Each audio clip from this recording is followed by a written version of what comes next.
This video is for our friend Suzanne and anybody else that's having hell getting a hondo put on. Here's a lariat, 5/16. Here's a braided rawhide hondo. They're real popular because they turn on the rope. And you don't have to deal with the hondo turning because the rope will turn whatever you need. First thing you got to do is unthread the hondo, which means take the rope through the eye of the hondo. This is your old hondo. This is the one you want to replace. We're just going to pretend like this is the one that's no good. If you have a tied hondo on it already, I feel sorry for you, but what you got to do is just simply cut it off and end up with this. You need one end that has no knot in it. Now,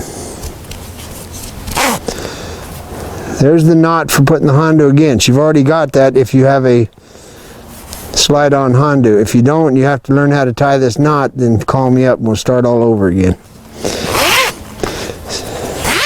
So I'm going to take this hondo off and then I'm going to show you how to put it on.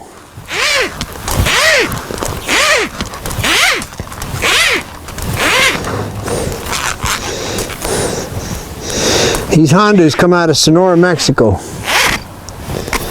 Alright, now we have a hondo and a rope. The knot is on the other end. So what you want to notice and remember is that the rope goes in from the top. Now this is a 3-strand rope, so it's twisted. So you want to turn the hondo with the twist, which tightens down the rope and makes it easier to put through. You just twist it on. So now the hondo's on and you pull it all the way through up against your knot.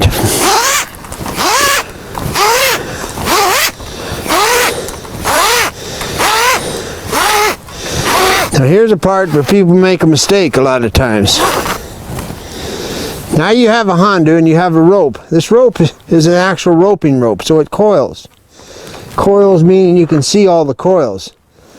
So now you got to take the other end and put it through the hondo. So as you approach, you ask yourself, which way do I go in the hondo? Don't forget to ask yourself. The way that's done is you make a coil out of the rope. Come in from the bottom. That, my friends, is how you'll end up with everything right on the other end.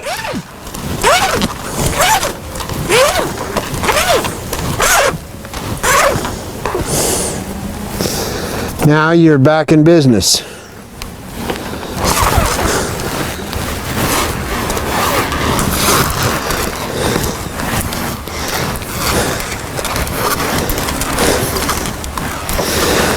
For those of you that are just getting into roping, one of the most important things you need to learn is that when you coil a rope, you literally twist it as you're coiling it. You take your fingers and turn it. It's already been coiled so it knows where to lay. It wants to do it right. People have a tendency of somehow making it do what is not right. See how it flips over every time? Every time you put a coil in, this rope will turn over if you're riding along the trail dragging it. So turn, coil, turn, coil. Now you're back on the payroll. What tools would you need? Well, this is from my friend Bob. If Mr. Rope won't go through Mr. Hondo, it won't go through, then you need to make the diameter of the hole on the hondo bigger. So you simply use a big punch or your fence pliers, which I know everybody has. Now incidentally, fence pliers, if they're rusted shut, it's commendable.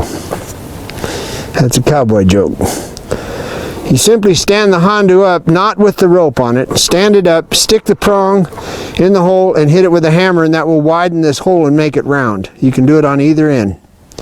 So you just need to decide which end has the knot, which end doesn't have the knot, and go from there. If you have a knot on both ends, you're going to have to cut the tail end knot off and burn the rope. This is a rope that's been burnt and melted. It's nylon, it'll melt.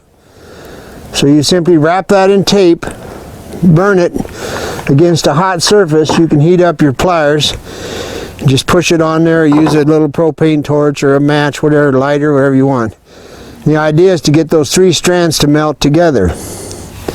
That's how you get a loose end. Okay, any questions, please call. Thank you, bye.